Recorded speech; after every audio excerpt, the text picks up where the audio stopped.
Millennials and Gen Z are facing an epidemic of burnout. Between the demands of a broken job market, skyrocketing costs of living, and constant pressure from social media, it feels like there's no escape. Older generations often accuse them of being lazy or entitled, but the truth is much deeper. Younger people are juggling more responsibilities and challenges than ever before. Picture this: working two jobs just to make rent while trying to pay off student loans, only to come home and see influencers on social media flaunting luxury lifestyles. It's exhausting, demoralizing, and unsustainable.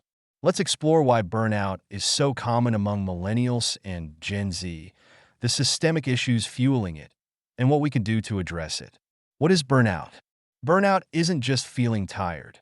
It's complete exhaustion, physically, emotionally, and mentally, caused by prolonged stress and overwork. For many of millennials and Gen Z, it's become a way of life. Imagine working a retail job where you're constantly understaffed, dealing with angry customers, and still not making enough to cover your bills.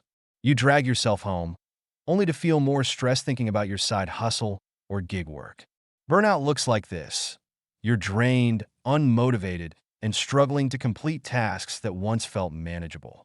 Burnout isn't just about personal stress. It's rooted in systemic issues that millennials and Gen Z have inherited.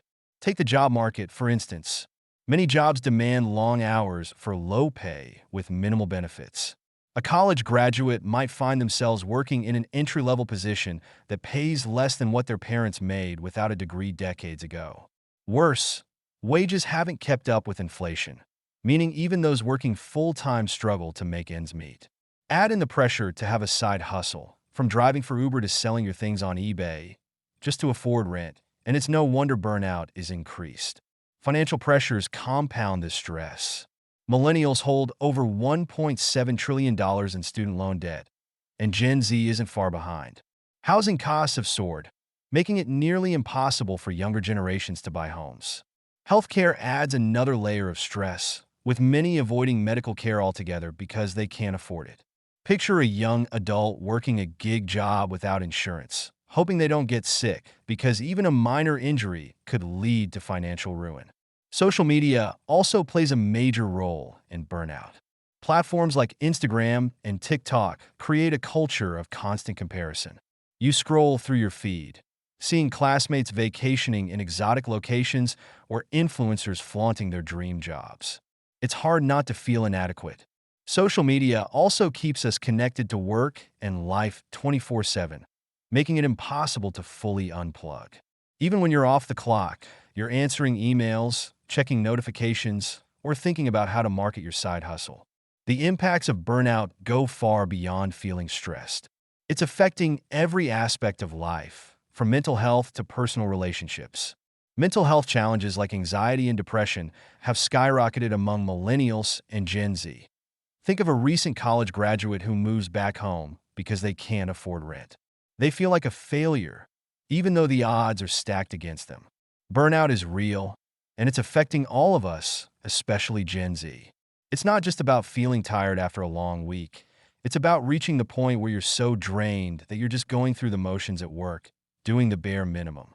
This has led to a rise in quiet quitting, when employees check out mentally but still do the job they're paid for. It's not about being lazy. It's about protecting your mental health in a world that doesn't always make space for it. But burnout isn't just a work issue. It spills into every part of life. When people are burnt out, personal relationships take a hit. Gen Z and millennials often find themselves too tired to nurture friendships or romantic relationships. We're seeing a shift where milestones like getting married, buying a house, or starting a family are delayed because of financial pressure, emotional exhaustion, and a lack of work-life balance. It's a tough cycle, but it doesn't have to be this way. Burnout isn't inevitable. We can break the cycle with some intentional action, both on a personal level and through systemic change.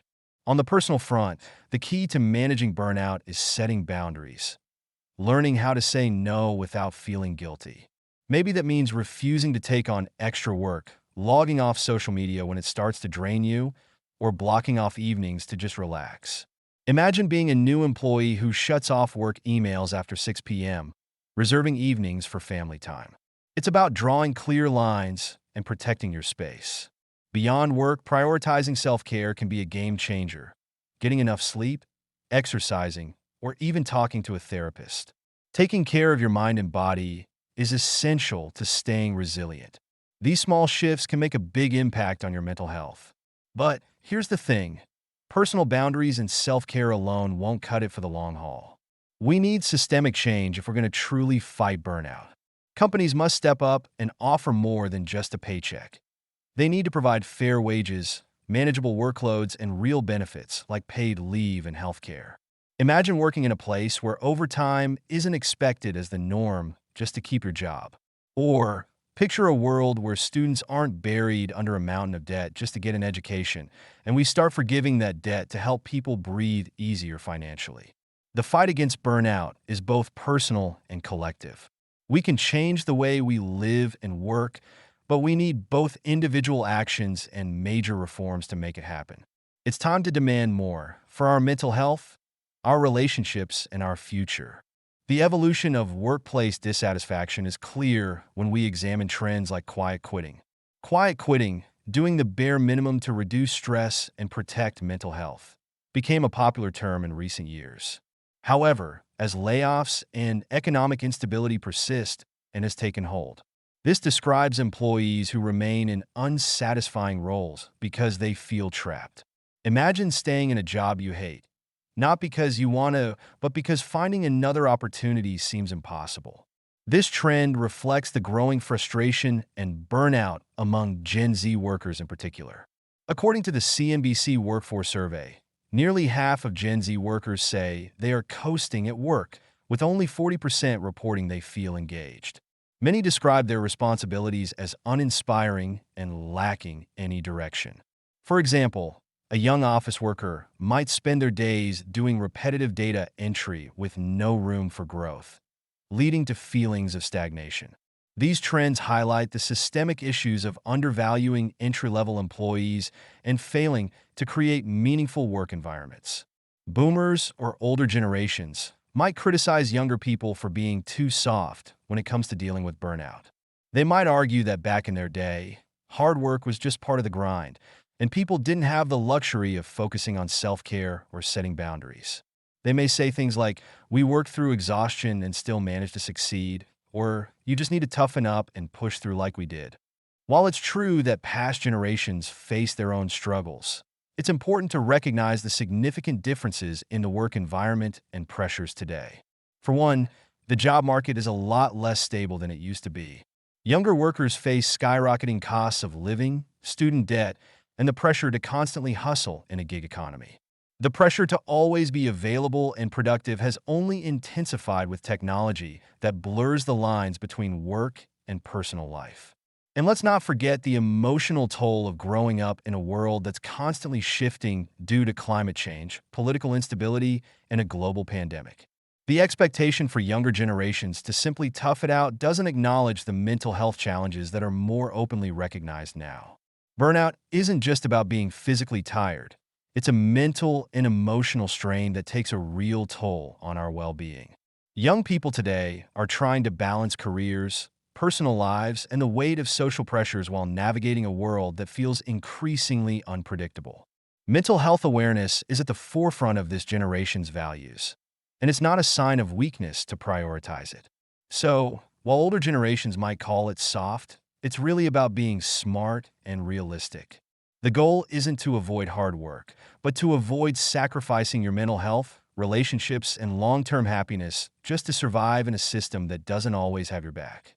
Younger people are pushing for a healthier balance, a work-life balance that previous generations didn't necessarily have the space to demand.